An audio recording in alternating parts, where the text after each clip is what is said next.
Shrewd Dudes podcast. We are going to talk about a few different things. In This Week in Satire, we have a few things we're going to talk about. We're going to talk about the woke Christian Inquisition. Apparently how that's now a thing. In the... I don't even know what segment that was. It's a Trap? No. I forget. Oh, and the rant of the week. Is it? Okay, I'm just gonna. Yeah. Can't restart because we're streaming. Rants of the week. Gonna talk about red flag laws and take away guns, and that's gonna continue over. Oh. You didn't explain that very well. We didn't have a lot of time. We always go through it. It's basically we're starting with satire. This week in satire. And then we have a rant of the week. We're going to talk about the American. How the SCOTUS turned over the New York law and the implications of that. Okay. Because that was a big topic. That's a rant of the week. Then in the It's a Trap segment, It's a Trap talking about red flag laws. Okay. We haven't talked about that, and that's kind of a big deal right now in the U.S. Okay. Well, I was busy beforehand because I had a mini emergency. Well, I will explain in a minute. Yes, you will. So let's just jump into the intro and then we can kind of explain how our weeks have gone because today was a gong show.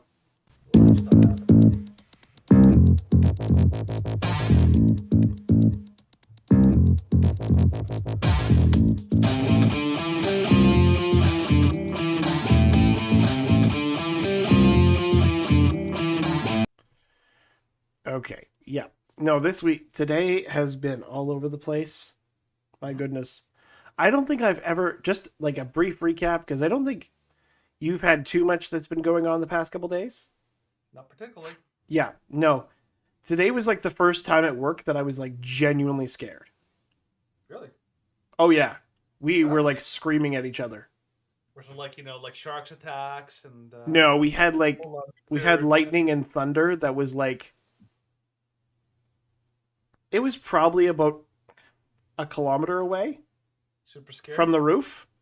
Yeah, because you guys are in the worst possible place for that. Oh yeah, and like we're on the opposite. Like I was hanging on to a metal bucket with a metal cord that goes up to the roof, and I'm like, lightning rod, here I come. Mm-hmm. And so we see the lightning, we hear the thunder, and we're like, ah! And so I hear like my coworker, and he's like, oh crap, and I'm like, screw this. I'm like, run! Mm-hmm. And so we're like, yep, nope, we're done for now. We're done. Nope. How about no? How about no? Yep. Yeah, so that was my afternoon. And then, like, just as I'm setting up for the show, my tripod breaks, and so I have to spend 20 minutes looking for my stupid something so that I can, like, put up my phone so that my camera can be mounted. All at once, man. That sucks. I know. It's just been, like, a crazy day. I think the worst part is that, I used to when I was working one time with my work requires a lot of metal ladders. Yeah. And I was telling my boss, I'm like, I don't know if I want to work with this giant metal rod that I'm holding. He's like, oh, you're fine. You'll be fine. We heard like this flash of light. Yeah. And a big massive rumble, and I'm like, yeah, I'm done. Mm-hmm. Done. I can't do that. Yeah, no, we're like, thankfully the crew that I'm on. Mm-hmm.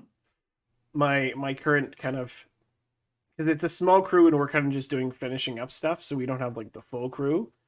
And so we have the lead hand that's organizing this site, and he's like, well, I'm not foreman, but like that guy's a little nuts. And I'm like, what do you mean? He's like, well, like that was way too close for my comfort. I'm like, yeah. And he's like, but if the other guy was here, we wouldn't be even thinking of leaving until that showed up. And I'm like, what? He's like, that would be when we're starting to pack up. And I'm like, no way. Yeah. I'm like, that's when you drop everything and run. Mm-hmm. So lightning's nothing to mess with. You do not mess with that. Especially when you're, like, we're 200 feet in the air. Yep. We're much closer than plebes on the ground. And we're like standing right next to a big metal pipe. Yeah. And I mean, I've been on hikes for on top of the mountains. It's like a dangerous thing. So Oh yeah, it's I'm glad sketch. you're all right, man. Glad you survived. Yep. No, You made it. I don't think I've ever had such crazy rain just show up. Mhm. Like we had puddles. I was driving through it in my van, and in a 10-minute rainstorm, the puddles were already like 8 inches deep in some areas. I'm like, what? This is nuts. Alberta in the In springtime June. My goodness. yeah, it is Absolutely like crazy. this is flood month It for is Alberta. flood month.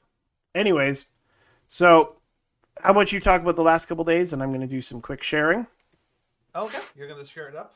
Yep, I'm going to share I it have to up think of my last couple so we days. can. Well, the funny thing we did talk about like my boss who has 3 jabs is like Trudeau. Yep. In that they both got sick with COVID again. But it's been nice. Like we've been driving around just doing a whole bunch of little individual jobs, doing power wash on our own. It's been nice actually.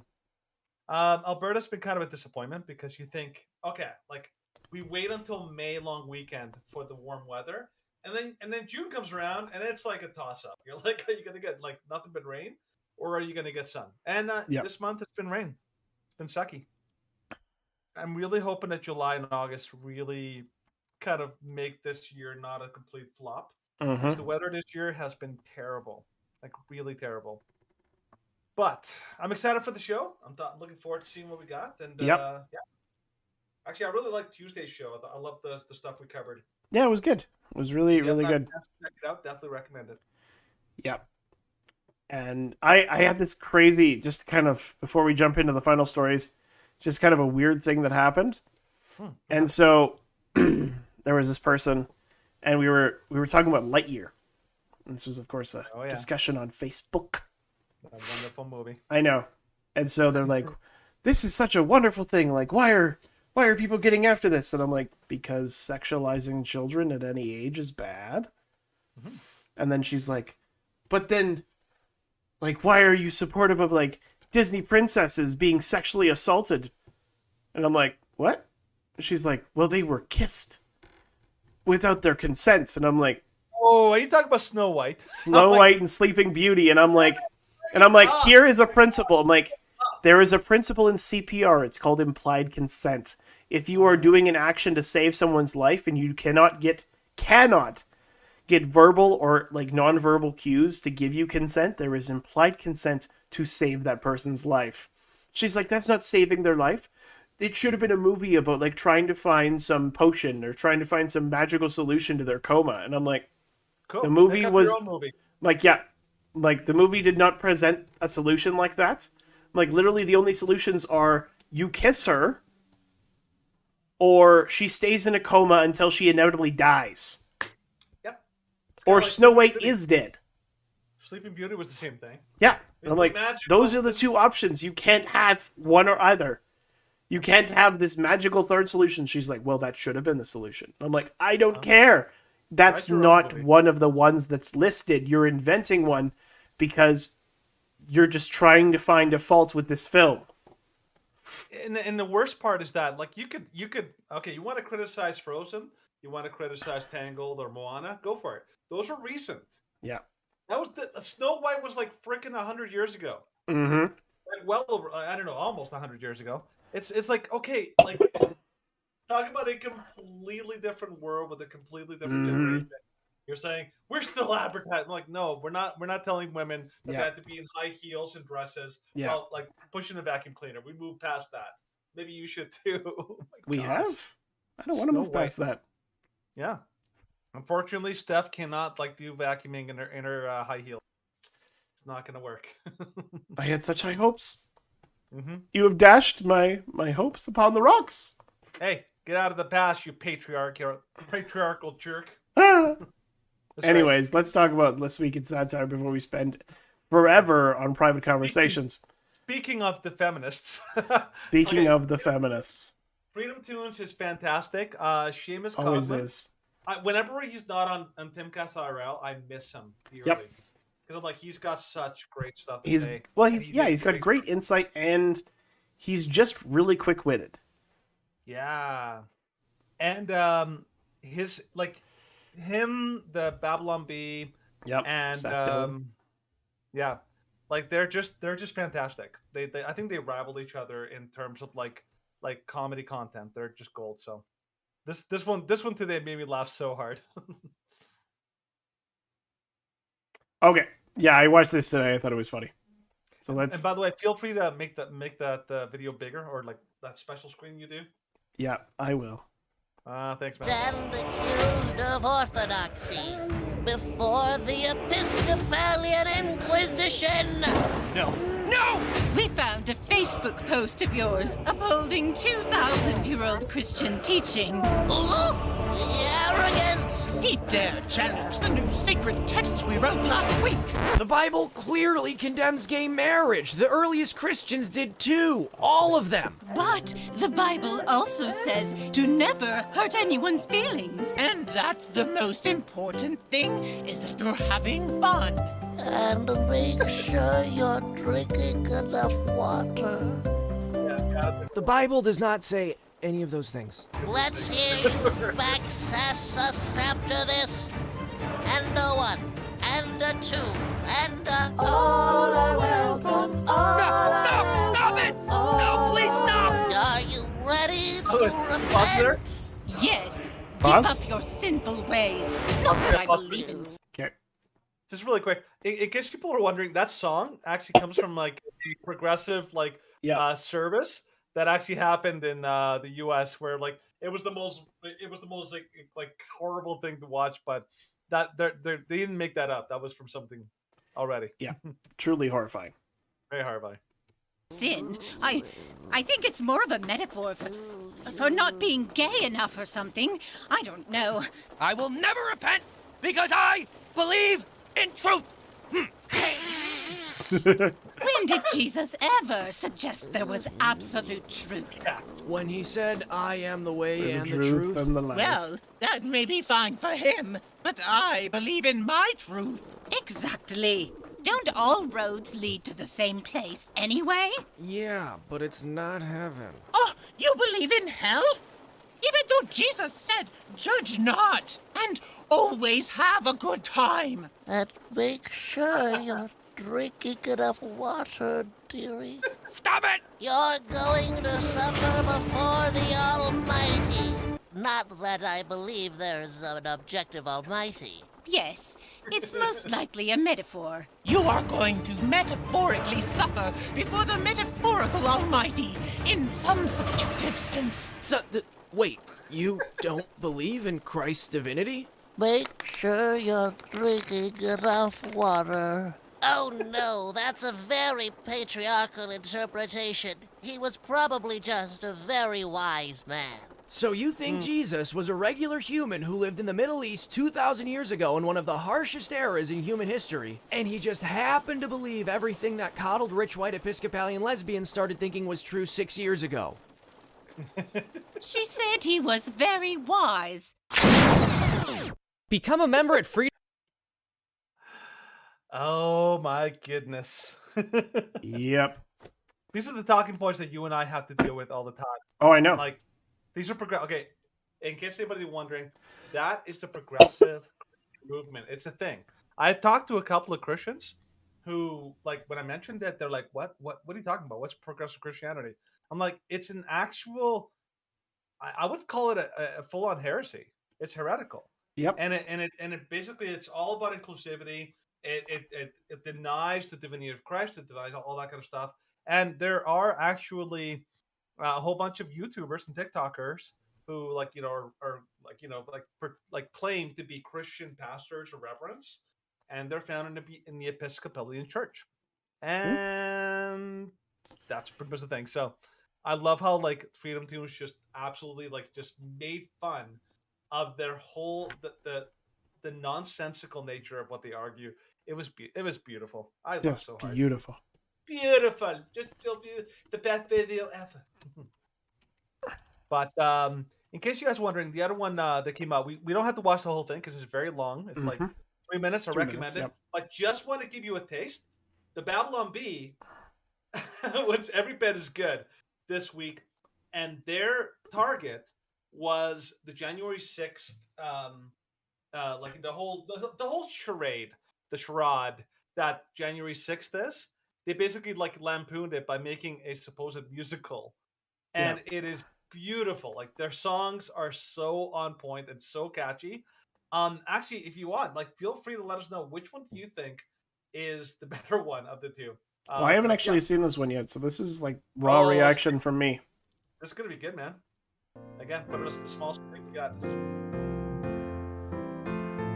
525,600 minutes of CNN spreading all their. So he is not part of some extremist group? How long have they all been obsessed with the Capitol? This day marks 9 months. It's only been one, but it seems like That was 4 days ago. lovers invaded, and yeah, that was pretty stupid. But was it Pearl Harbor, or was it even like the 2,900 times the property damage caused by the riots, supposedly for Black lives? And how about the blood,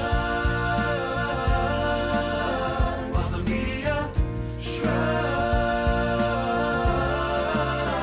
22 killed by thug from this MAGA crowd. Close we came to losing our democracy. Seasons of love, not a summer of love. There is no threat right now to the public. We could have the summer of love.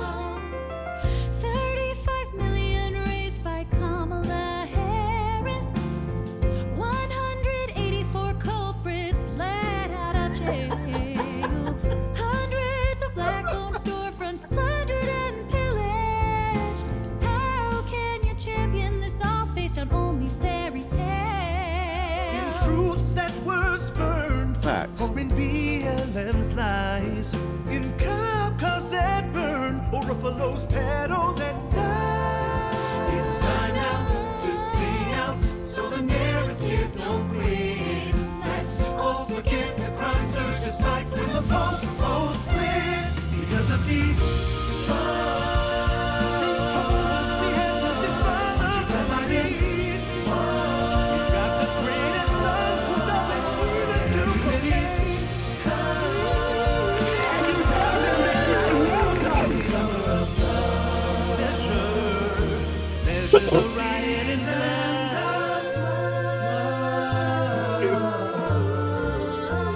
Show me where it says that protests are supposed to be polite and peaceful. Well, I got to That's the story for the American media. What do you think, Steven? Yeah, I enjoyed it thoroughly. It's very, of course, it's very sad that YouTube had to censor a lot of this. It was really dumb. Because it's like, oh, everything is okay as long as it's reporting on January 6th. Censored for YouTube. But if it's talking about the BLM riots, which killed a lot of people, then Those it's are not fine. okay. That was a summer of love, Steven. Don't you know? Summer. Conquerworm, what is the speed velocity? What is the airspeed velocity? You didn't even say the airspeed velocity. You just said the speed velocity. I'm shaming you for your Monty Python failure. Because the correct terminology is what is the wind speed? What is the correct airspeed velocity of an unladen swallow? And then the proper response is African or European. Like, and that is actually the answer that Siri would give you. Which I thought was like the best thing that I ever discovered about Siri. Didn't like Siri generally, but I loved the fact that you could ask it what the wind speed velocity of an unladen swallow was, and it would give you that answer. Absolutely, truly phenomenal. Thank you for that question, Conquerworm. You've always been a very interesting companion on this journey of Thursday nights. This guy's been awesome. Now, before we move on to the next story,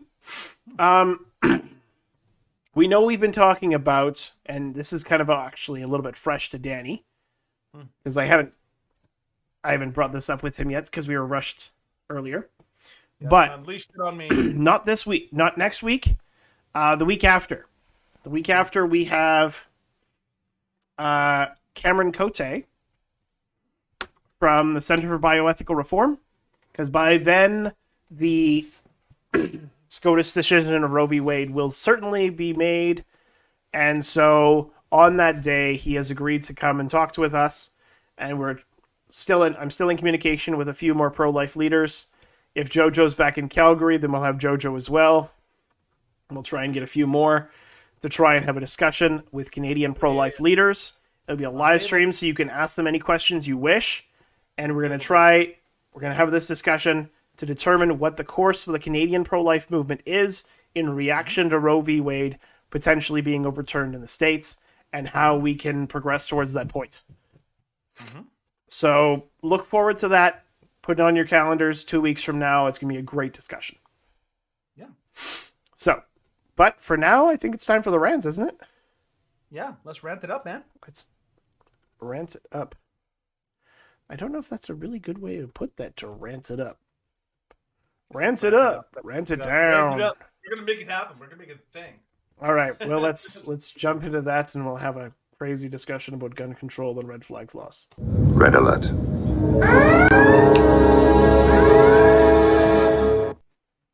Okay. So, red flag laws. What are they, and how do they work? Wait, hold on. Yes. Wait. You got this all mixed up. These are part of the what do you call it? It's a trap. This is the okay. I was a little confused. It's okay. I was. Anyways, so you should. When I was trying to explain it, then you told me this was the rants. No, not at all. When you told me during the intro it was. I told you that the rant was going to be about the gun control and the SCOTUS. Well, they're both very similar. They are, but this one's more specific. Okay, fine. Yeah. Unless you want to just scrap the it's a trap, that's up to you, man. Well, I had it all set up. All right, well, it's a trap, but with the rants intro, yay. So you're just gonna jump into it? Yeah, let's just jump into that. So, over the past few years, red flag laws have been one of the hottest topics on the gun control debate. Ever since 17 people lost their lives during the 2018 tragic school shooting in Parkland, Florida, there's been a massive push for lawmakers to do something and prevent weapons from falling into the hands of the mentally ill. But red flag laws are not a new concept, and the issue of how to keep guns out of the hands of mentally unstable individuals is one that gun rights advocates and politicians have been debating long before the media sensationalized it. If you've ever listened to anyone talk about gun control, you've probably heard the term red flag law more times than you can count. But what actually are these laws? What do they accomplish that existing regulations don't? More importantly, how do red flag laws affect law-abiding people like you? Mm-hmm. So, they're meant to preemptively disarm people who show warning signs that they could be dangerous to themselves and or others. The term red flag law is actually a collective nickname for the various court orders states have in place, including extreme risk firearm protection orders, risk protection orders, extreme risk protection orders, gun violence restraining orders, and risk warrants. So, of course, when the Parkland shooter had documented mental health issues, legislators across the country began pushing for laws that would take guns away from these individuals whose unstable behavior raised a red flag. Yeah. Red flag law is basically, here's the thing. They're advertised as oh, we need to stop dangerous killers before they they're able to go out and do their shooting, right? I mean, it sounds nice on the surface because, well, who wouldn't want that? If the shooter in Uvalde, before he was able to get guns, we would have stopped that entire thing, right? But the problem is that these laws they're basically what they do is they assume guilt before proving guilt. And that's the big problem I have with these laws is that it's like somebody accuses you, oh, you are now not allowed to get a gun for any reason until you go through the onerous task of going to the court and proving your innocence in front of a court, which is like an extremely difficult and expensive thing to do. Yeah. And that the problem is that this is going to be weaponized by bad actors. Yep. So it sounds good, but when you really think about the actual consequences, implications of what these things will do, it's like you're making the problem worse, and for a number of reasons. But there's some initial things that are problematic. So continue, Stephen. Yes. So the process begins when a law enforcement official, family member, or household member petitions a state court to temporarily remove firearms from someone they believe to be a danger to themselves or others. In some states, a list of eligible petitioners can include school officials, healthcare workers, or even co-workers. After a petition is filed, the court will hold a hearing where the concerned party provides evidence to support their claim. The person in question, the respondent, is a threat. States use two main standards of proof: a preponderance of evidence or clear and convincing evidence. So, the reason, of course, that this is a trap is that this sounds, on its face, on paper, it sounds totally reasonable. And in a normal, proper, like, decent functioning society, this would normally have a good desired effect. Mm-hmm. But this is not a normal functioning or a decent functioning society. We live in an exceptionally depraved and divided society. Yep. And so now, a lot of these states, when a red flag individual, when somebody presents you or tries to raise a red flag concern, sometimes they will automatically take the firearms out of that situation, and you will have to fight for them to get them back. Mm-hmm. And sometimes the situations for the rationale for saying, oh, like, this person has red flags, they should have their firearms taken away. Well, what's your rationale? Well, they supported Trump. They're pro-life. They're pro-gun. They don't support, like, transgender. They don't support. Yeah, they don't support the cause du jour. Yeah. One of the main problems I have with these laws, and if you actually scroll up just under where you were reading on how the red flag laws work, one of the problems with these laws is that they are granted ex parte. Yeah. Now, if you don't know what that is, ex parte is a really problematic issue. This became a humongous problem here in Canada. It was abused to such a massive degree that I have no doubt it'll be abused in the same way here in the States. And what ex parte means is that you can go to the court, you can present all your evidence, and if it's against you, they don't have to have you there. You don't even have to present a defense. The person can just go into the court without you there, without a defense. They'll be like, I think this person's dangerous. Here's some evidence that I have, like a text message or whatever. And the court's like, okay, cool. Let's just block them from firearms. And guess what that does additionally? It creates an opening for swatting. Mm-hmm. You've ever seen what happened in the States? Tim Tim Pool has he's kind of notorious right now because he's been swatted 10 times now. Yep. Where people call, say oh, there's somebody dangerous at the location or an active shooter or something like that. The police show up and pretty much raid the location and go in, guns drawn, and they scare the crap out of people. Many people in the States have been swatted. It's extremely dangerous. This is going to be weaponized by people in order to try to shut them down, in order to try to you can't stop somebody from buying a gun, but you can make all sorts of crazy accusations that this isn't a court of law. You're just talking to a judge. And if a judge is a political activist, then he's going to probably approve a lot of these things. So the thing is, this creates more problems than it solves, really. And so this is a leftist, because the leftists, what they want, their ultimate goal in Canada is really obvious. They're trying to ban guns. That's what Trudeau wants. Not at all in any way a problematic thing for them, but really problematic thing in the States. But in the States, they're trying to avoid they can't get past the Second Amendment, so they're trying to chip away at it from the outside. They're trying to pass laws that make it more difficult to own a gun, and as a result, they're trying to use that as a way of restricting your right to own guns. They're cheaters. That's basically what they are. They don't like the fact that the United States has a Second Amendment, so they're basically trying to cheat and find all sorts of ways to try to ban people from owning guns.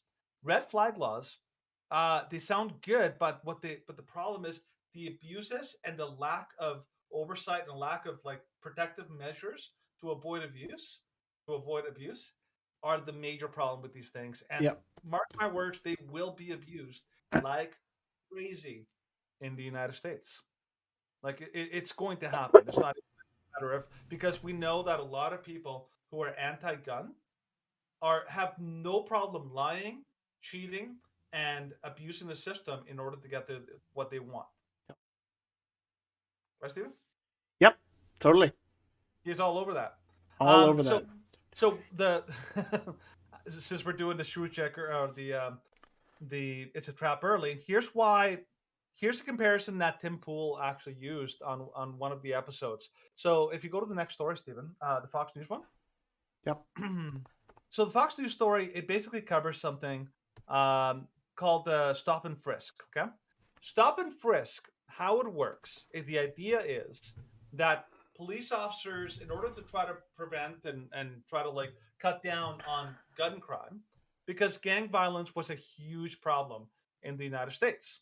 Gun violence was the problem du jour, right? Because like everyone, all these gang members would be running around with guns. So one of the laws that they tried to pass is they wanted to pass something called stop and frisk.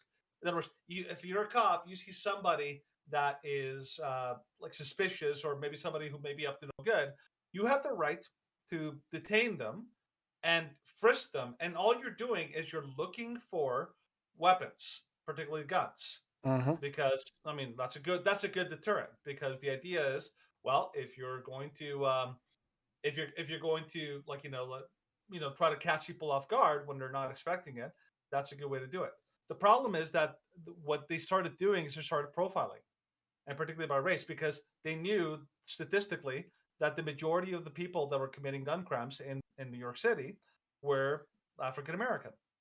And that isn't like racism, that's just basically a reality that, yeah, if you actually look at the stats, the number of people committing crimes are black people. So they were targeting black people in particular because they were the most likely people to be carrying guns. And so the left got absolutely nuts because they're like, this is racial profiling. If you're a black person, you're assumed guilty before you're ever before you're given any chance. You're assumed that you're guilty, and they're trying to find you, and all these problems that emerge. Now, the comparison that Tim Pool brought was the idea that if you think that police and all these authorities are not, if they were abusing the stop and frisk law to try to catch blacks in the act, you think that they're not going to abuse the red flag laws, that people aren't going to be sending people into black homes and try to preemptively try to look for a crime or something else. The openness for abuse is right there.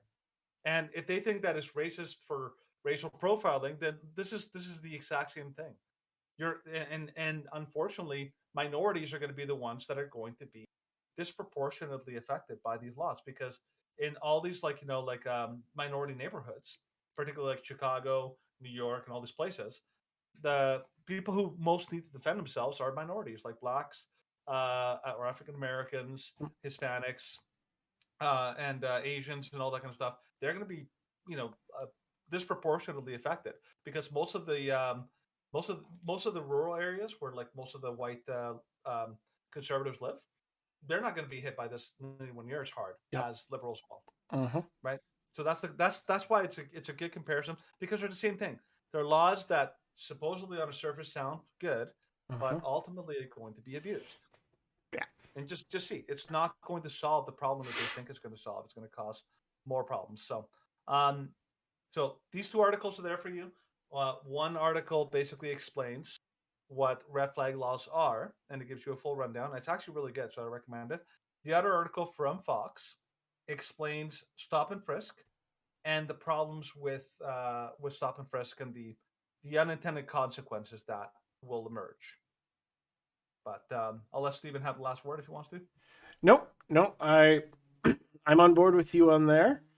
The whole idea of these, I was even, when it came to stop and frisk, I'm like, well, let's kind of be honest, New York and these places like Chicago and LA, They have high crime rates.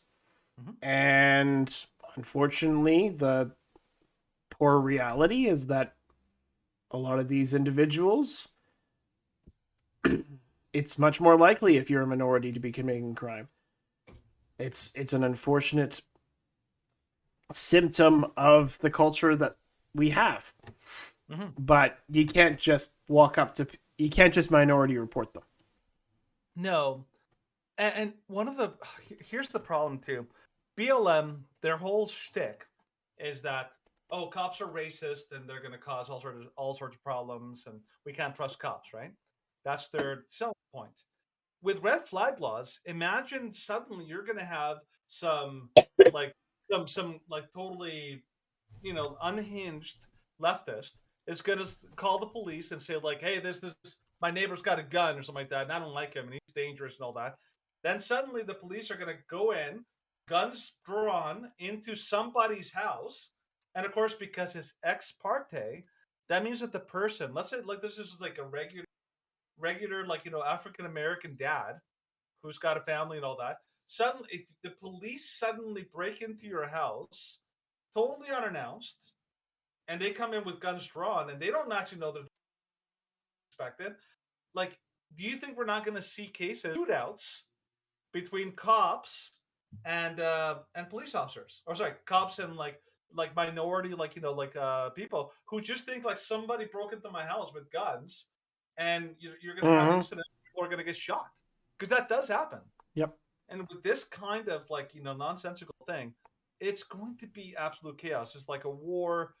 It's trying to punish all of the legal gun owners, and it's not going to actually solve the problems that you think. Now, the only thing that this might in any way target is people who are suicidal.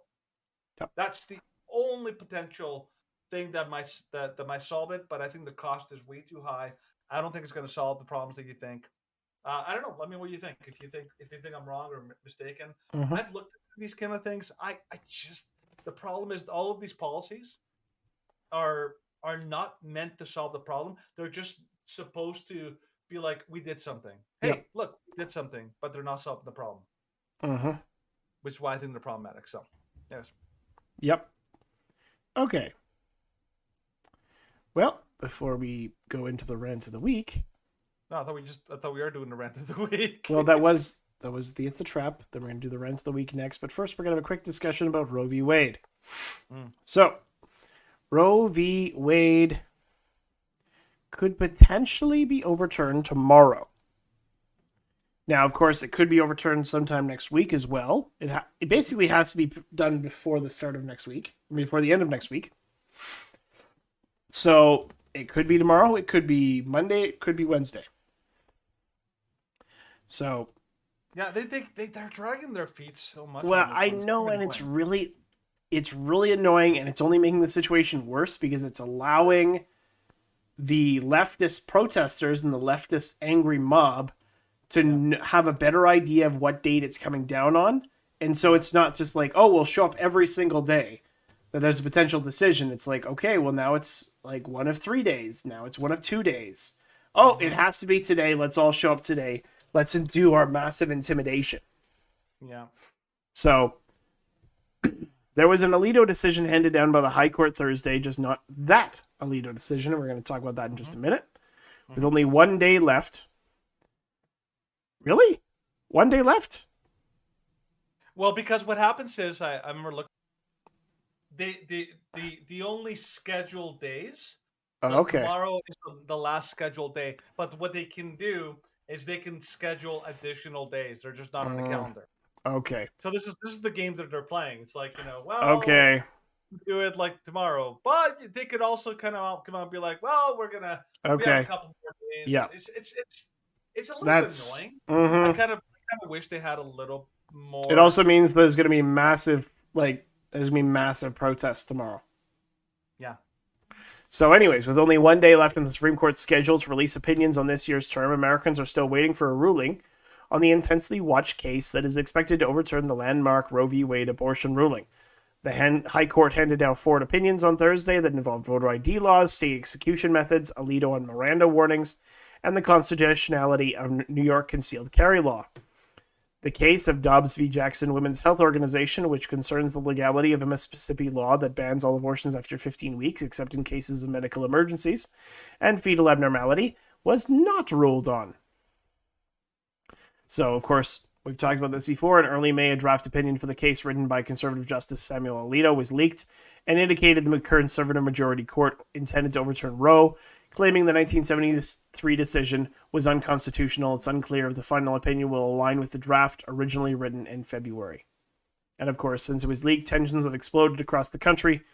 Large cities and the homes of conservative justice have been the targets of protests, while some pregnancy crisis centers have been attacked, burned, defamed, and of course, Justice Brett Kavanaugh even faced an assassination attempt earlier this month. So, it's going to be crazy at the court tomorrow. Yeah. Again, because they've been so pussyfooting around, like they're not telling you when they're going to release it or what they're going to release each day. It's almost been like annoying. I'm just like, can you just please just stop dragging your feet? Stop put. Yeah. Take an action. I would prefer if, like, I remember reading one article from I think Daily Mail. They were saying, like, it could be like tomorrow, it could be next week, or it could be like early July. And I'm like, what? No, like it has to be a deadline, an official deadline, and just stop it. Yeah. Well, and in truth, like I think it was Ted Cruz, and he petitioned saying, okay, he petitioned John Roberts, the Chief Justice, and he said, all right, like, this is unprecedented that the leak was published, and this is a clear betrayal of the court, and the longer you hold off on making this decision, then the more time they have to mobilize, and the higher the likelihood and the higher chance that the court will be compromised by these crazy individuals that are threatening the court's families. Well, not just that, but let's face it. If you release the court a decision right away, they'll stop harassing you.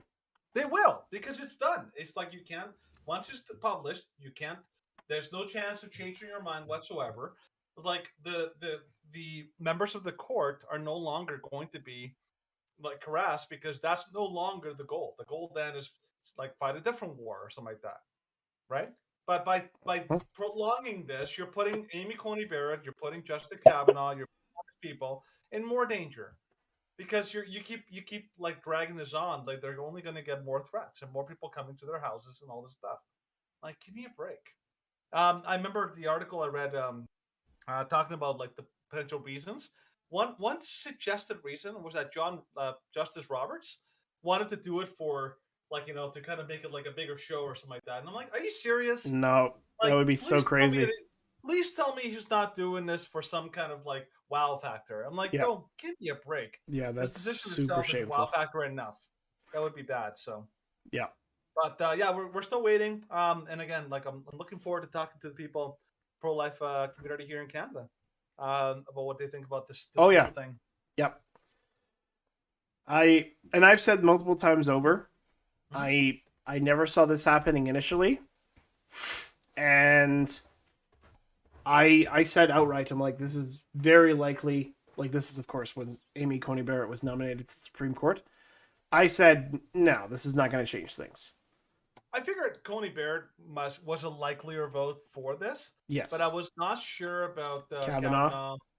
Kavanaugh. Well, Kavanaugh openly said that he would favor established precedents, and then Coney Barrett is just like, well, the Ruth rule was that you don't have to answer, and I choose not to answer. And they're like, oh my gosh, this means she's against Roe, and it's like, she's a Catholic conservative, and she loved Scalia. Yeah.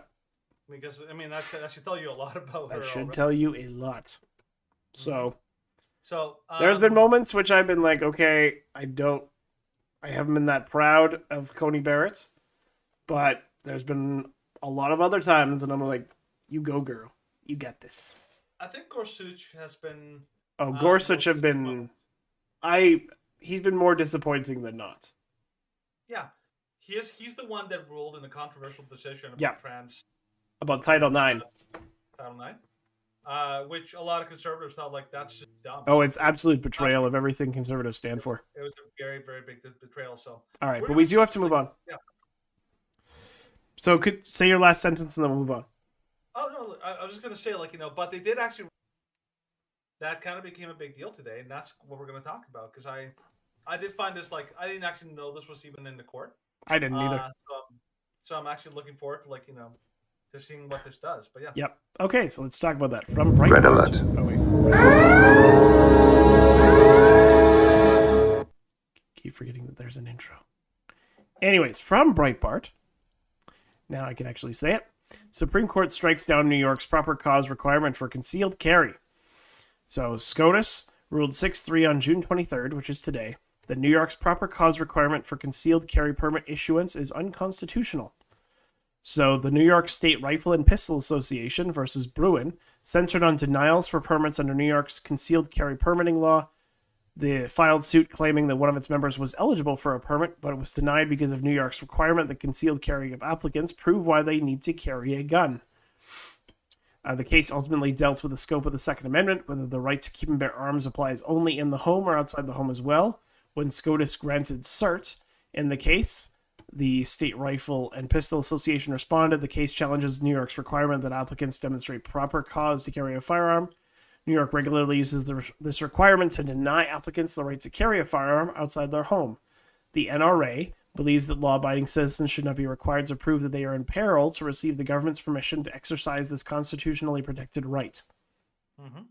So, of course, then the NRA-ILA director Jason Ouimet also commented, after the Supreme Court agreed to hear it, law-abiding resident in New York becomes a felon the moment he or she steps outside their home with a firearm. This is a clear infringement of the Second Amendment. The NRA is grateful the Supreme Court is tackling this critical issue. Yeah. So basically, the issue is whether or not you're allowed to have your gun only at home. It's a location based kind of limitation. Which, okay, so let's talk about the the idea behind that. Is that okay? So you're only allowed self defense.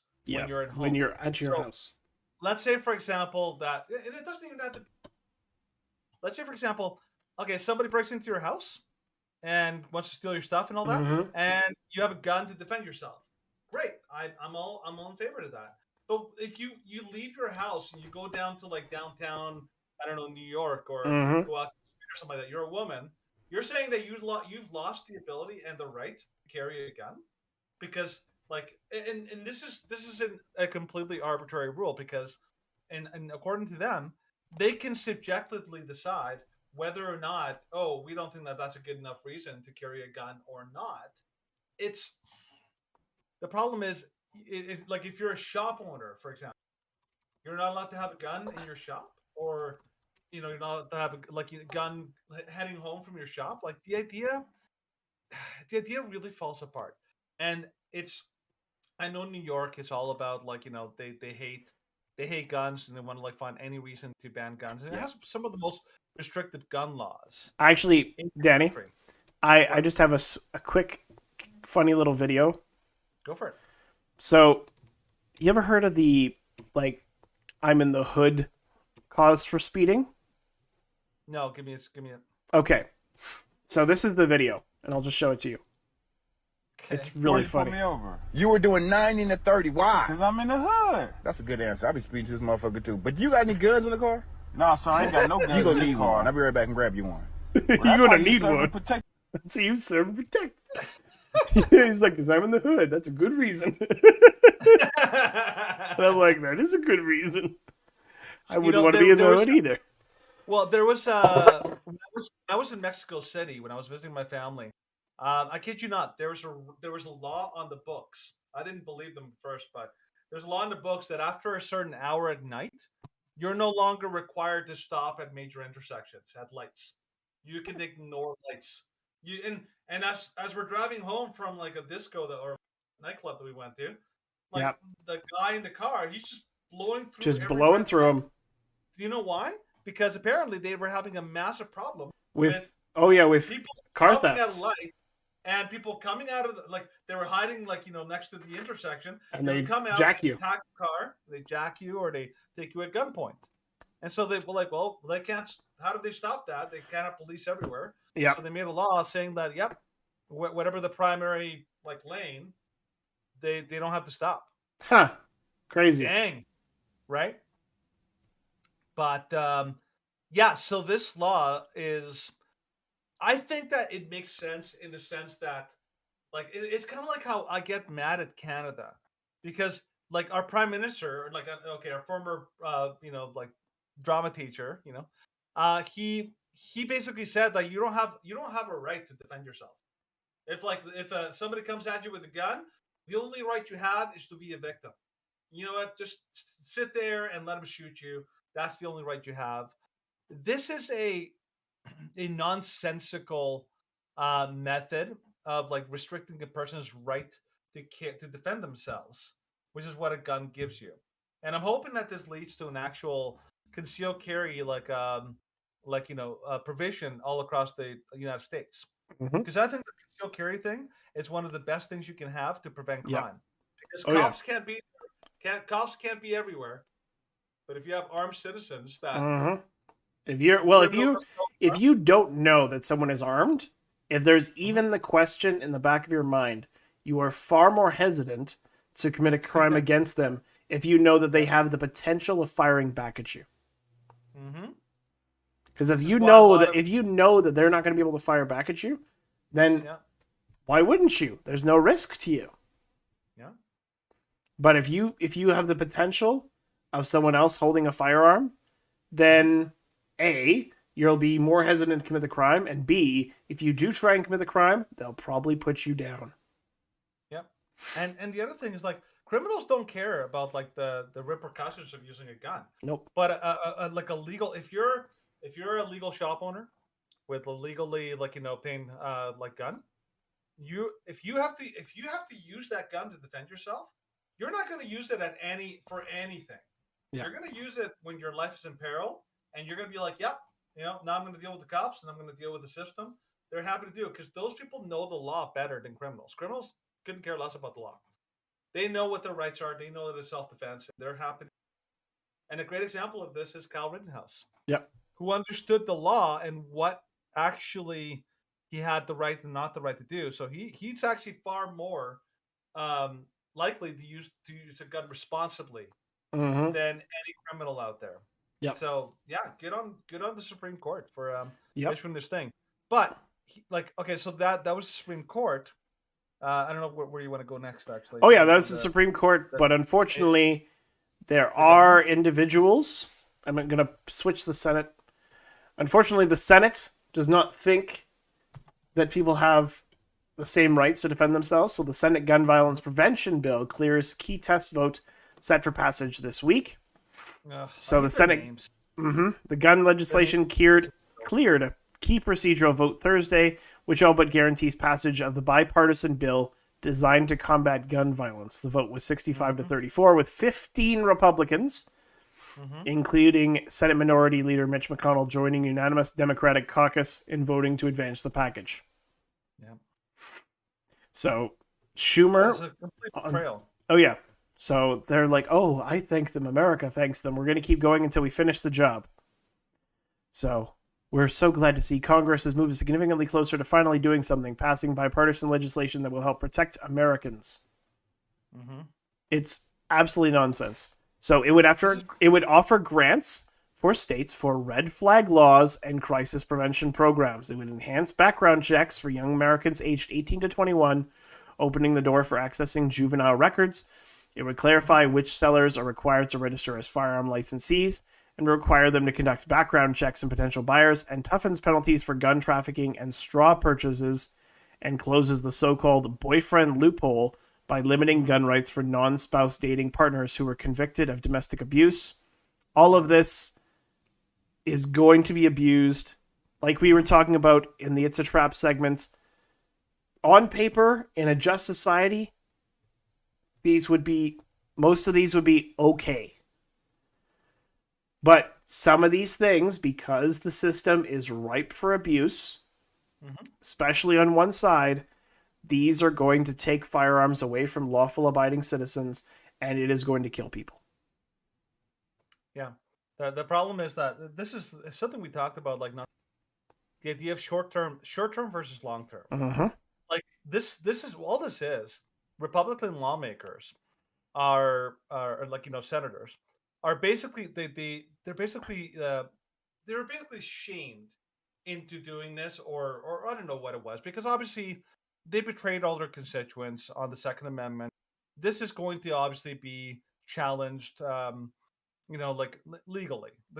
This is because a lot of this crap is like such an incredible infringement on like the Second Amendment that it's almost ridiculous. But it's all short-term solutions, and the one thing that they never do this. They never ask, how would this have prevented Uvalde? How would this have prevented like the crime done? Like these things are always, we're going to punish the good guys for the crimes of the bad guys. That's always what they are, right? And so it would take us a long time to go through each one of these policies and why and how it's not a solution. It's only it's supposedly solving a problem, but creating a bigger one. That's what all these laws tend to do. I recommend go to Louder Crowd does a great job. They're very knowledgeable on guns. They do a lot of segments talking about red flag laws, talking about these things. They debunk this stuff all the time. They're a great source of information about these things. Yep. So they're a great source of information. Someone who's not a great source of information is Kathy Hochul. Mm-hmm. So Daily Caller. Oh, that's this one. There you go. For some reason, I think I had read the HO and I was like, oh, that's Hochul. Nope.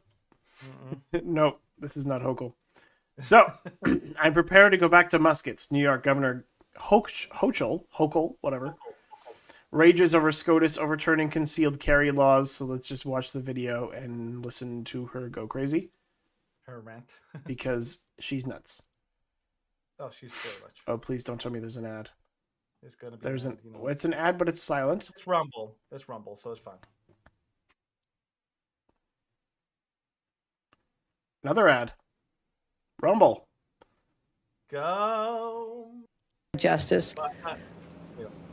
But I will say we are not powerless in this situation. We're not going to cede our rights that easily, despite the best efforts of the politicized Supreme Court of the United States of America. We have the power of the pen, and I just want to read some language here. Very organized. Apparently, the Supreme Court has now decided, with this far-reaching decision, that the two-step standard that had been in place since Heller versus McDonald, where they analyze the Second Amendment, where it combines history, we have a history, yes we do, but also means and scrutiny. Does the means of the restriction justify the infringement? And most people would say, yes, we have a right to protect people from gun violence. But I'll simply say in our very quick analysis, because this is only minutes old, they have now said that the government must demonstrate that the regulation is consistent with this nation's historical tradition of firearm regulation. That's it. No longer can we strike the balance. Only if a firearm regulation is consistent with this nation's historical tradition may a court conclude that the individual's conduct falls outside the Second Amendment's unqualified command. Shocking. Absolutely shocking that they have taken away our right to have reasonable restrictions. We can have restrictions on speech. You can't yell fire in a crowded theater. But somehow there's no restrictions allowed on the Second Amendment. Okay, just pause that for a second. This lady's an absolute idiot. And this is the kind of like is this surprising? No, not at all. But like, for anybody who doesn't realize, Like that is such a stupid argument. It's Uh-huh. like you're not allowed to like yell fire in a crowded theater. That's because that's a crime. It's incitement. Yeah, ninny.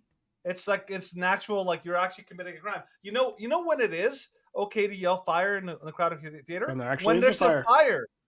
It's like when you're trying to cause like danger. That's when you're actually Yeah. a criminal. Hence why it's not allowed.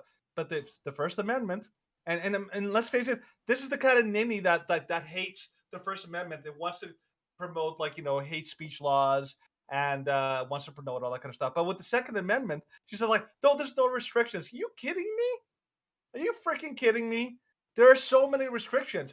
You are not going to be satisfied until guns are banned. This is the kind of like authoritarian nut job that believes that that believes that guns are not a right, that we decide if you have a right to bear a gun. No, guns are a negative right because you're allowed to defend yourself. The Second Amendment is very clear. The right to own firearms shall not be infringed. But she's like, oh well, we have a right to infringe all we want. It's like, no, you don't, Jen Ninny. Like the fact that this woman is like governor of anything, it's amazing to me. Go on, sorry. Well, she wasn't like, of course, giving a brief background on Kathy Hochul. Kathy Hochul was not elected. She was put into this position as governor because Andrew Cuomo was removed. Yeah. And so she was not elected into the position. She's not there by caveat of the people. She's there because they're like, well, we can't keep Cuomo there, so I guess we'll nominate you. And she's like, well, I don't have to campaign for re-election. I can just act however I please. And she's also like the utter arrogance. She's not a lawyer or has any. And she's telling the Supreme Court judges, like, you guys are dumb. Dumb, Yep. Like, I don't like this, so you dumb. Exactly. And it's like, oh. Yep. Yeah, glad, yeah. But, of course, she's not the only one who complains and is going crazy because of it. Keith Olbermann, who I think is from on CNN or MSNBC, has become necessary to dissolve the Supreme Court of the United States. The first step is for a state the court has now first guns upon to ignore this ruling. Great, you're a court.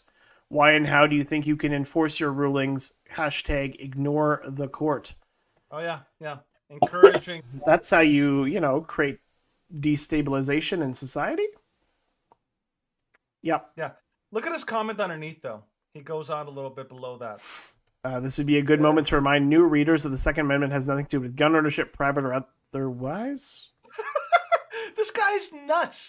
The Constitution and the amendments team with property references, yet the word own is not on the Second Amendment, nor is any synonym. Mm-hmm. This guy is an absolute, So you can't own a gun, but you can bear it? Mm-hmm. So it's like, I have a subscription for this gun. I don't technically own it, but I can bear it whenever I want. This guy's been he continues to be held up by so many people because he's the leftist who says the most inanely stupid things. He does. Like the the Second Amendment says that a well-regulated militia being fundamental to the protection of a free state, the right to own and bear arms shall not be infringed. In other words, the idea is that in order to protect liberty, you need a militia that's well stocked. In other words, people that have guns, in order that a militia may form. In order to have a militia that's well stocked and is capable of defending against the tyrannical government, you need to have an armed populace. It's a very simple logic, and leftists are so completely out to lunch on their things. They don't even make a good argument. This guy's this is why you can't have a reasonable conversation in Canada or the States. But the States that are actually having the debate. In Canada, the debate doesn't exist. People are just like, "Oh, you want to take away my rights, eh? Oh, okay, here are my guns, and yeah, you can lock me up, eh? It's all good." Like in the States, they're actually trying, to push back against this nonsense. But my goodness, yeah. So the right to own a gun is a negative right. That means that the government doesn't give it to you. It doesn't grant you the right to own gun. Okay, it's a negative right, which means it's always there, it's always existed, and it's always true, and the government is prevented from infringing upon it. Yep. This is the clever language that the left likes to use in the States about guns. It's foolish. Yeah. So I'm glad that the Supreme Court's is pretty much striking down that law. That law is like over 100 years old. I don't know if you knew that, Stephen. No, I did not. 111 years old. That was the deal they made. They basically talk about it. Recommend you guys read it. The Daily Mail story. It's a very old law, and the fact that it was 111 years old, it said it was. And from 1911, that was from a. This is again how even back then the leftists in government were trying to take a crisis and use it to push their legislation. Yep. We'll talk about that later with the Canadian stories because that's what Canada did. But right now, we're going to talk about the news that you may have missed. To talk about the news that you may have missed. Dun dun dun dun. All right. So as always, we're going to do 1 2 1 2. So I'm going to start off with Chinese scientists say robot fish can devour ocean plastics. Chinese scientists, they say they have invented a robot fish they hope can get rid of oceans of microplastics, according to a report. The devices can absorb the plastic, microscopic remains of bottles, bags, straws, paints, and even tires that threaten the ecosystem. The plastics smaller than a grain of rice are now found in all species of fish and have worked their way up the food chain to humans. It is of great significance to develop a robot to accurately collect and sample detrimental microplastic pollutants from the aquatic environment. Yuyan Wang, a researcher at the Polymer Research Institute of Sichuan, and one of the lead authors on the study, told The Guardian, "To the best of our knowledge, this is the first example of such soft robots." That's a great example of a good solution. It is. It is. Because we talked about it this week. Canada is made the big splash of saying we're gonna ban plastics. What's the reason?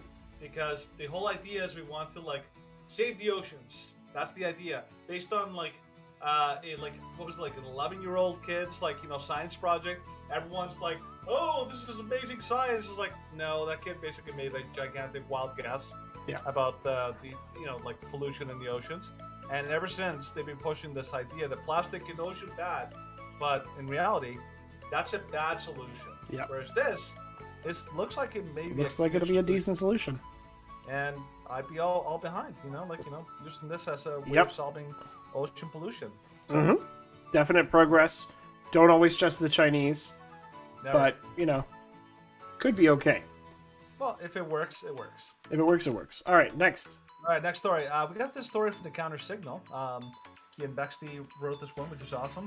Prime Minister Justin Trudeau goes to Rwanda while the Liberal Party burns. It's like, and the Canadian House burn.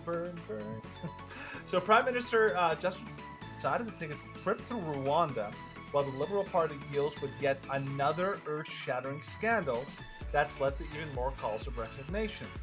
According to Trudeau's itinerary, he'll arrive in Kigali, Rwanda, later today at 5:40 p.m. Of course, the media is invited to a pool photo opportunity for the occasion. Because, really, that's why he goes on international trips.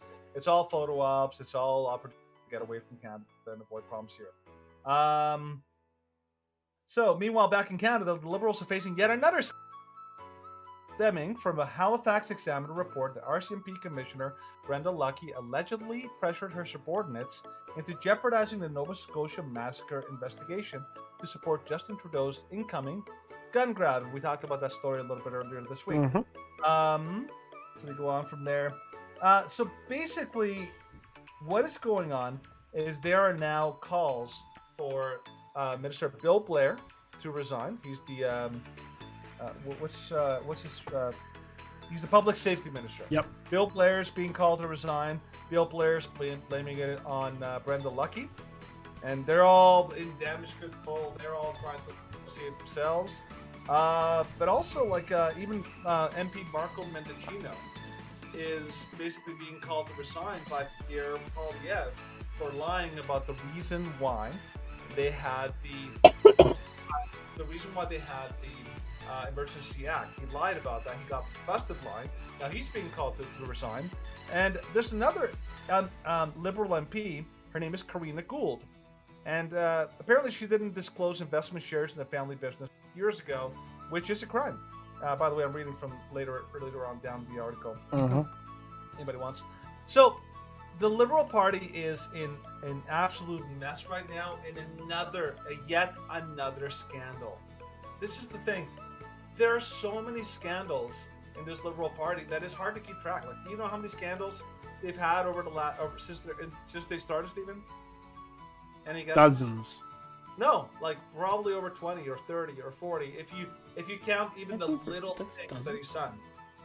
Yeah, like it's an unending stream. I wouldn't be surprised if you count all of the big scandals with the little scandals and the slight, like the people kind, gaffe that made him a ridicule, to him bringing that Sikh terrorist on his India trip. Yep.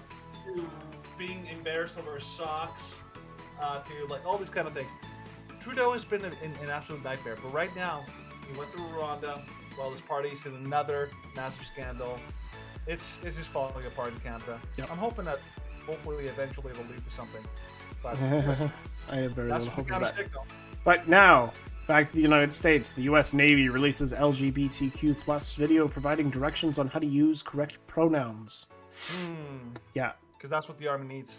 Hi, my name is Johnny and I use he, him pronouns. Hi, and I'm Conchi and I use she, her pronouns. And we're here to talk about pronouns. What is Just gonna watch the first 30 seconds. Pronoun is how we identify ourselves apart from our name, and it's also how people refer to us in conversations. Using the right pronouns is a really simple way to affirm someone's identity. It is a signal of acceptance and respect. If it's a signal of acceptance and respect, how do we go about creating a safe space for everybody?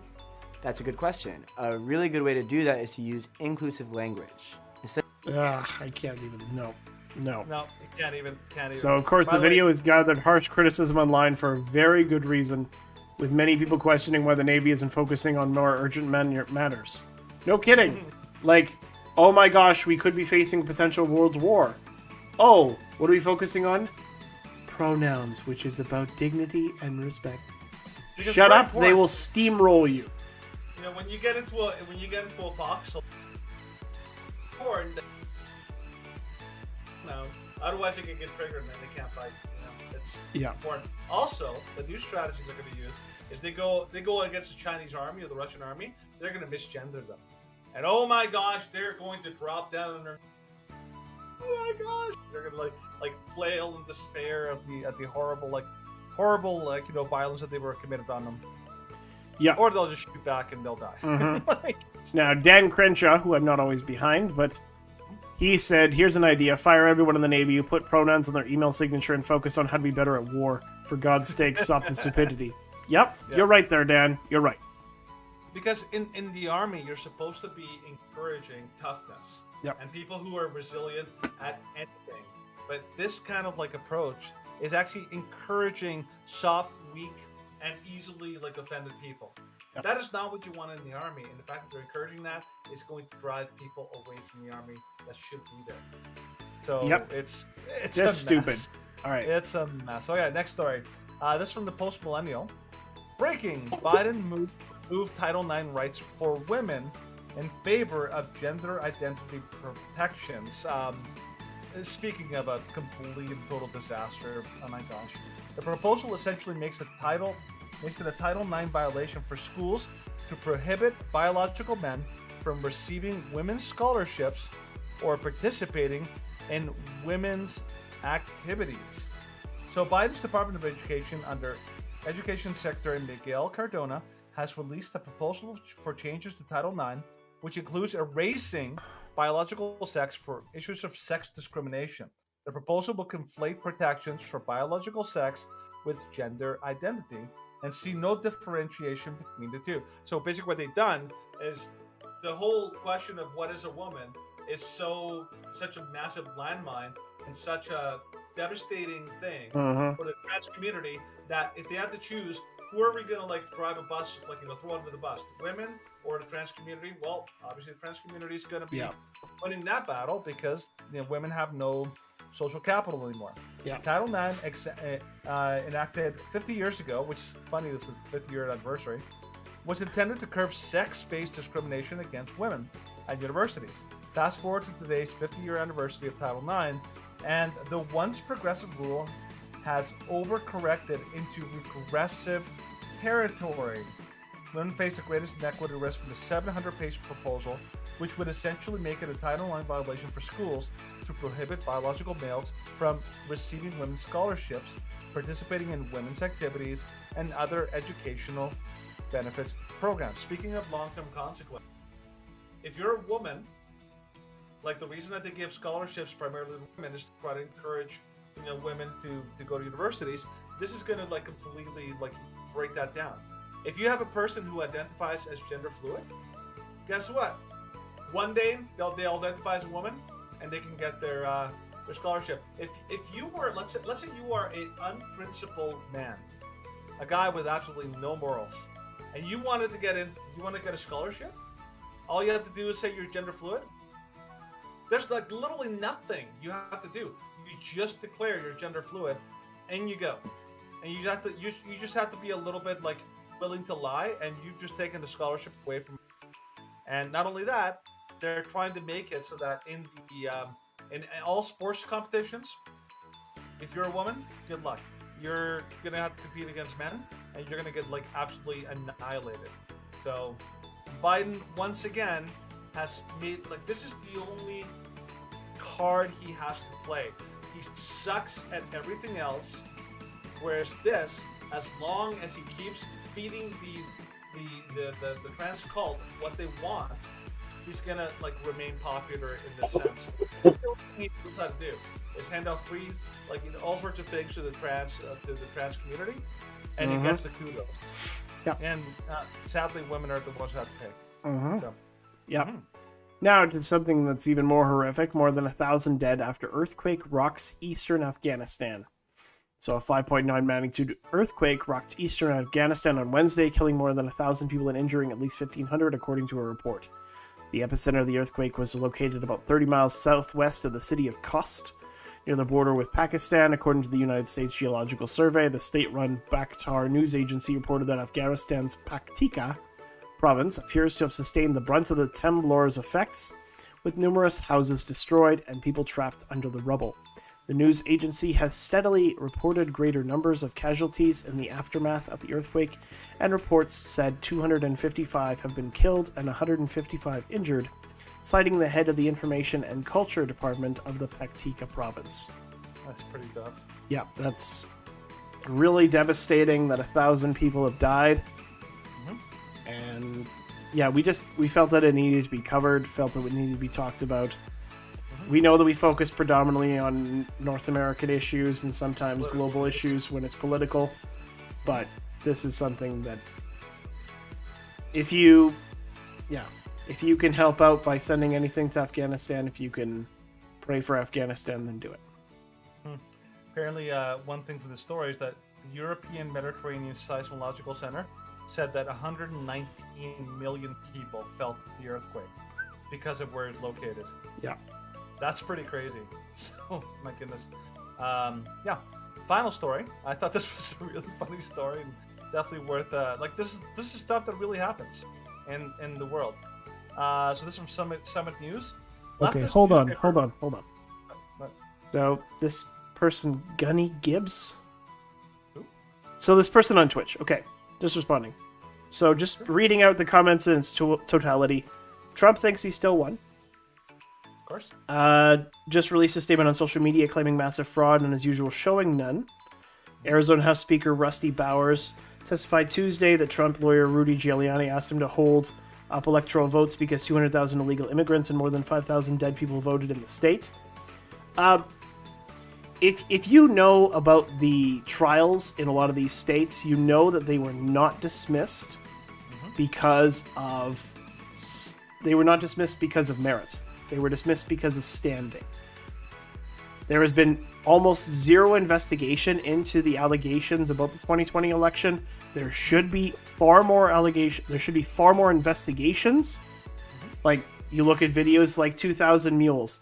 There should be 100, 1,000 investigations like that, because there are so many questions about the 2020 election. We're not saying outright, because we're still on YouTube, but we are saying that there are enough questions and enough speculation that it probably would have done something serious to the electoral process. Yeah, one of the stories we covered last week was Texas is threatening all sorts of they're actually threatening potential secession from the union, because Texas was the one that submitted a major request of the Supreme Court to invalidate the or to look into several states that were in question. And the Supreme Court said no, not because of fault fit, but not because there wasn't marriage, but they just said well, the election's already over, we're not going to look into it. The problem is that if people don't believe that the elections issues have been fixed, they're not going to have any confidence. So let's just assume for the sake, let's just assume for a second that yes, the election was legitimate and that Biden totally won legitimately. That, maybe that's true. But the problem is, because they refuse to look at any evidence that's been brought up, and they refuse to really examine this kind of stuff, then people aren't. The unresolved question not put people's minds at ease. Yeah. Now, Danny, I know that we could talk about this forever. Gunny, if you want us to present everything that we have, I cannot show you on YouTube. It is not pure speculation. There is plenty of stuff to go over, and you can email us. You can find it at our website, www.shrewddudes.com or theshrewddudes.com, and we can give you a whole bunch of stuff. There's enough questions, especially considering the margins for errors in the states, that Biden's win is not for sure. There's an asterisk there. No, we can't show it because YouTube is censorious and they want to cover up any information that goes against their narrative. Yeah, 2,000 Mules has not been debunked. We do have to move on, so I'm just gonna ignore it. Just email us. We can go back and forth. We'd be happy to debate you on this. Come on the show. Bring it on, dude. Moving on. Go for it. So this is from 7 News. Leftist newspaper encourages readers to save their pee to humiliate Putin. Pee cycling to save the environment. This is lovely. So left-wing newspaper, The Guardian, is encouraging its readers to save their urine in order to humiliate Putin and help fight against climate change. Yes, really.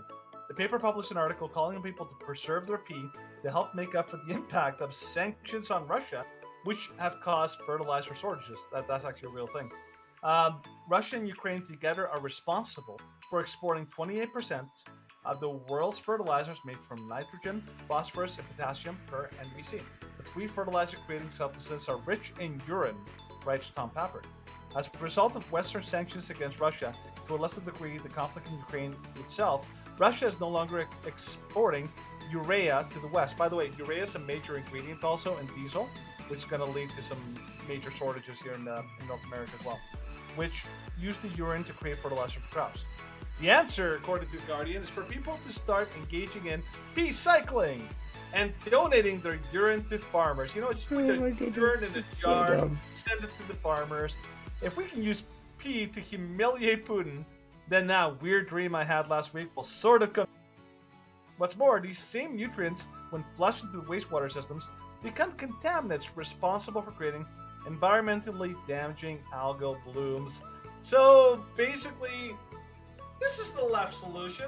You know what? Rather than, so you can humiliate Putin because he's going to care, put your pee in a jar because that's not humiliating it. And then, put it in a little package and, send it to some random farmer and be like, hey, we're sending you our pee. This is clown world, man. This is the kind of like nonsense that you think it's like Babylon B material, but no, it's in real life. Go figure. So yeah, that's the that's the European left, and they're no less crazy. Yeah, than and the it's Americans. absolutely nutty. It's crazy, absolutely eh? nutty. That's right. Oh my goodness. Anyways, so branching off into our last and final topic of the night. You turn off the music? Yes, I did. Just checking. Ever since that one time, you're just like, eh, eh, eh. That's not just one time. It's been a few. One time that you Anyways. really noticed. I did because it was like all over the place. Anyways, Because I left it on for the rest of the show. But so now we're going to talk about this story from the New Zealand Daily Telegraph.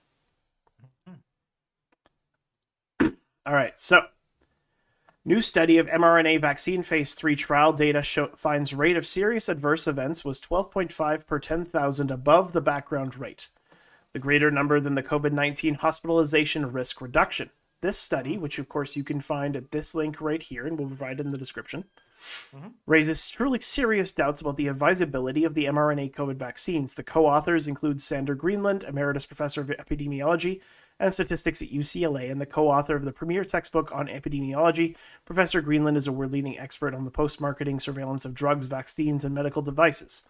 The paper concludes, the excess risk of serious adverse events found in our study points to the need for formal harm-benefit analyses, particularly those that are stratified according to risk of serious COVID-19 outcomes, such as hospitalization or death. It is of note that this conclusion undermines the last remaining argument relied upon by governments and mainstream media to support the continued use of mRNA COVID vaccines, namely that they improve hospitalization and death outcomes.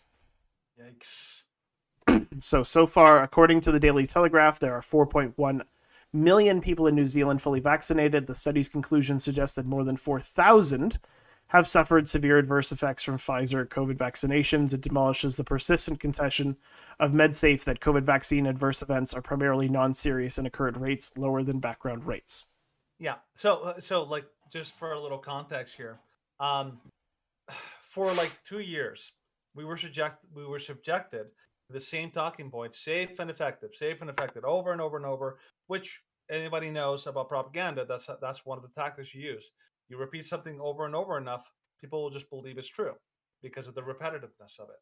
But the problem is that, and even our prime minister, like he nonstop, he always talks the talking point that, oh, these vaccines, like only an idiot would disagree with the vaccines, even though there's like a million problems with it. There's been a lot of studies that have talked about the adverse events, the harms, all these problems that are coming up with the vaccines. Over the course of 2 years, Stephen and I have been going over studies, going over like the constant rise in adverse events, myocarditis risk to children, the enormously underreported number of adverse effects from vaccines, the revelations from all the vaccine manufacturers, from Pfizer to Moderna, and them basically the numbers and the reports consistently showing a massive amount of damage. This is this is kind of like at this point we've kind of like talked everything. The reason I thought this study was important is because this study may potentially be a turning point in a lot of things, because up until this point people will say yeah like adverse events, but more lives were saved. It's like at this point you're like, okay, now it's tipped. Now you can't even make that case anymore that the vaccines save more lives than they take, or do more good than harm. That's now flipped. Now it's no, vaccines are actually causing more harm than good. And so, and the other thing I'm really hoping for, like according to this article, is that he's saying that this will actually now justify the need for like risk harm, like in studies. And if those studies are done, then you're going to have massive pushes for like severe lawsuits against governments.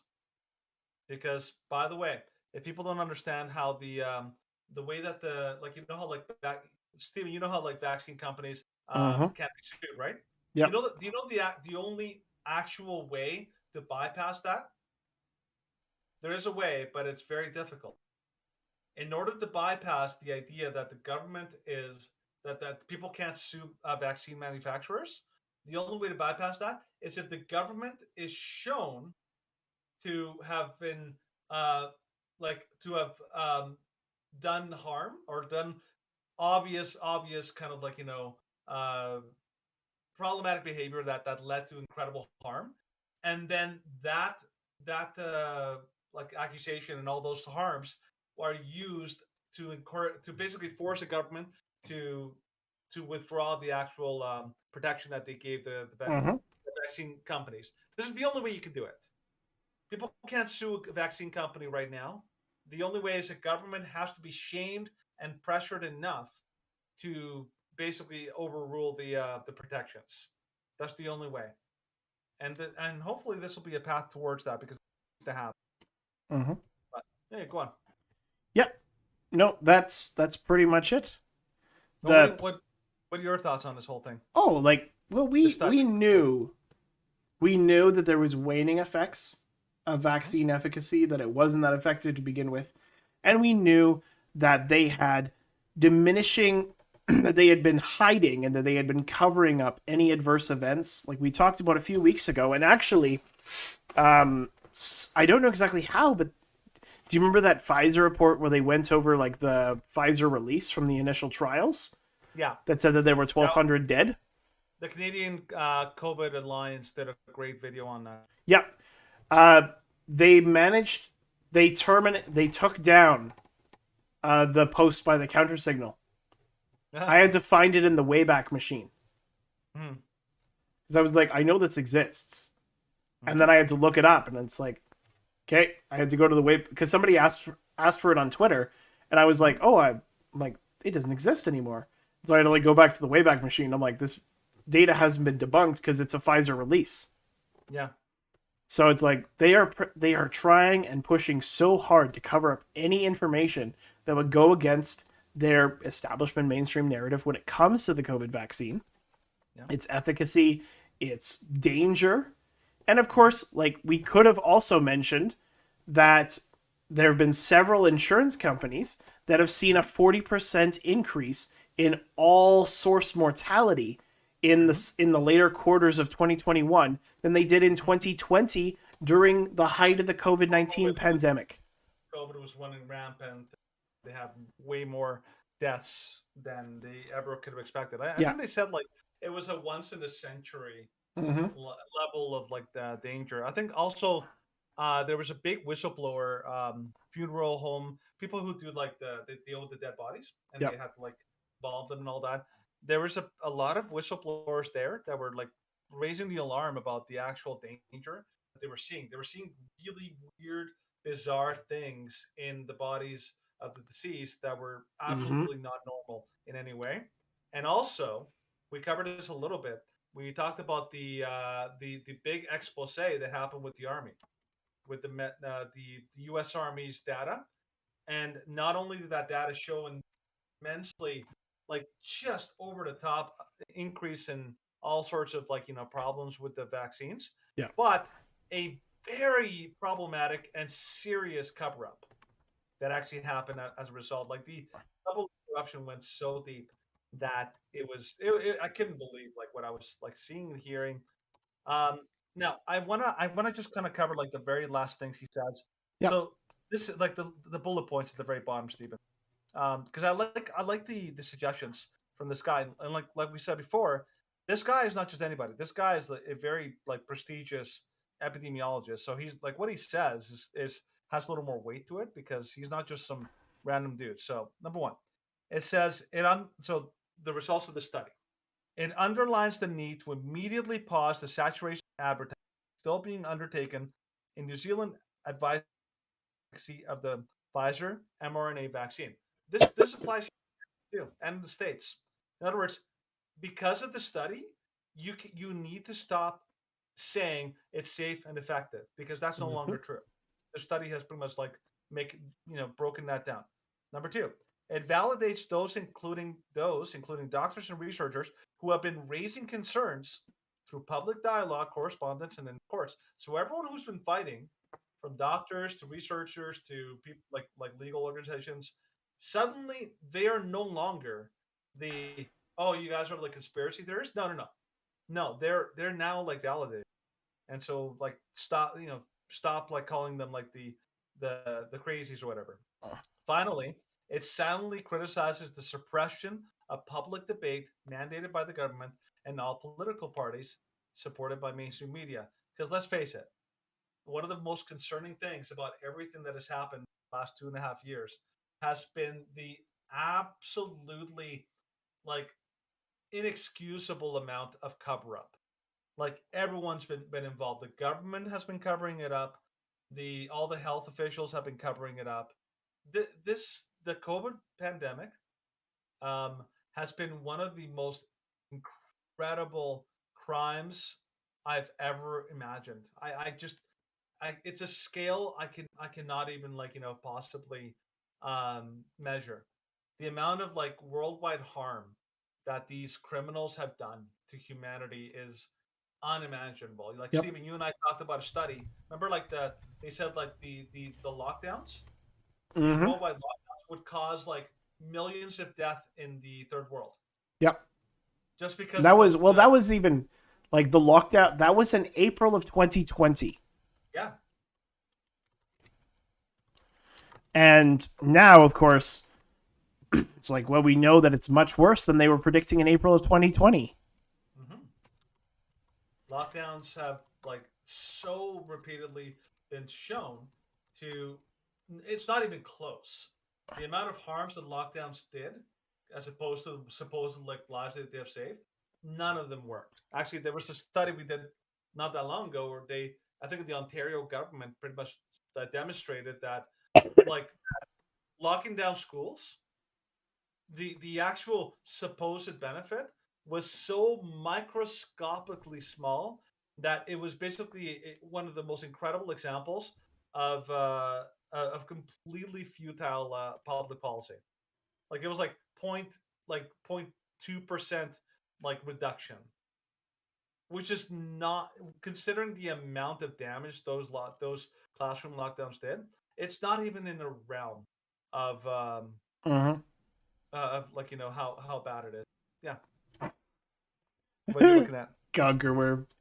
Just hilarious. Well, I was saying on Twitch, I'm like, any final questions, comments, wonderment, and Conqueror's like, wow. Other emotes of wonderment. Thank you for your wonderment. We appreciate it. Love it. Yeah, always appreciated. Yeah. All right. So, that's probably going to be the end of today's show. Thank you for watching. Thank you for listening. If you're following us on our video platforms, which is BitChute, YouTube, and Rumble. Of course, you can see our live streams on YouTube, but that's not always the case because YouTube is very censorious. So if you're following us on our text platforms, which is Facebook, Gitter, Twitter, and Parler, then like, follow, comment, subscribe if you have any questions, concerns. If you want to debate us like that guy did in the middle of the show, it's just like, then let us know. We'll figure something out. Like, I have like an 80% chance. I'm 80% certain this guy will not actually email you. 80%. If he does, it'll be hilarious. And it'll be exceptionally entertaining. We'll have a good audience for it. But, and then of course, if you're following on our podcast platforms, do not forget to download, like, share, and do not comment. You cannot. Go to our text platforms for that. Yeah. By the way, like in reference to that person that commented, by the way, we're not afraid of debate. Oh no, we love it. Like I think that's something like like part of the reason Stephen and I basically joined forces, like the Wonder Twin Powers activate or whatever. It's because it's like, like, the idea is that both Stephen and I basically cut our teeth on online debate. Like Stephen. Well, and of course, today, I'm sure you probably saw this in your memories today. Today marks the first ever event that Danny and Tate and I did ever, and it was a pro-choice rally in Calgary. Yeah, I remember that. And it was insane. It was crazy. Like, you had that long chat with the cops. We had, aside from the incident with the cops, it was a fantastic event. Yeah. We had great conversations. They tried to shut us up. They tried to hide us, but we still had conversations. We still had that one woman. She's like, my daughter wants to ask why you're doing this. And it's like, because all life has inherent value and worth. And she's like, hide your kid from that. I'm like, a person yeah, is you a person, do. no matter how small. Exactly. My favorite was that girl that I had a conversation with. The nipples? Firstly. Oh, I don't know who she was, but no. The girl that she basically like she was asking me like why did you come here and engage with us when we're pro-choice, and I'm like, well, here's the thing, I basically explained to her that in order to avoid an echo chamber, you need to engage with the other side and actually find out what are your arguments, what are your points, am I wrong? If I'm wrong, I need to go and ask people who disagree with me in order to find out if what I believe is true or if I'm just relying on a whole bunch of faulty arguments. Yeah. And she was like, oh, okay, I can really respect that and all that. And her friends were like, yeah. Well, I remember I had back in the early days when I was doing the show by myself, and I was like, let's do debates. And so this one person posted on a podcast platform on Facebook, and they're like, yeah, I'm looking for somebody to debate about pro-life, pro-choice. And I'm like, okay, let's do it. She's like, what side are you on? I'm like, pro-life. And she's like, I'm pro-choice. And I'm like, let's do this.